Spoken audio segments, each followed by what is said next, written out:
ഏശയ്യ 18 അധ്യായം. എത്യോപ്യക്കെതിരെ. എത്യോപ്യയിലെ നദികൾക്ക് അക്കരെയുള്ള ചിറകടി ശബ്ദമുയർത്തുന്ന ദേശം. നൈൽ നദിയിലൂടെ ഈറ്റച്ചങ്ങാടത്തിൽ ദൂതന്മാരെ അയക്കുന്ന ദേശം. വേഗമേറിയ ദൂതന്മാരെ, ദീർഘകായന്മാരും മൃദുചർമ്മികളും ആയ ജനതയുടെ അടുത്തേക്ക്, അടുത്തും അകലെയുമുള്ള ജനതകൾ പേടിക്കുന്നവരുടെ അടുത്തേക്ക്, പ്രബലവും കീഴടക്കുന്നതും നദികളാൽ വിഭജിക്കപ്പെട്ടതുമായ രാജ്യത്തേക്ക് വേഗം ചെല്ലുവിൻ.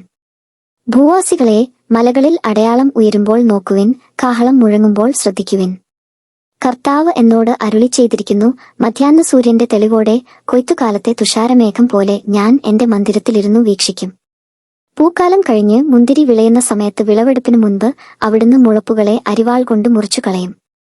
പടർന്നു വളരുന്ന ശാഖകളെ അവിടുന്ന് വെട്ടിക്കളയും. അവ മലകളിലെ കഴുകന്മാർക്കും ഭൂമിയിലെ മൃഗങ്ങൾക്കുമായി ഉപേക്ഷിക്കപ്പെടും.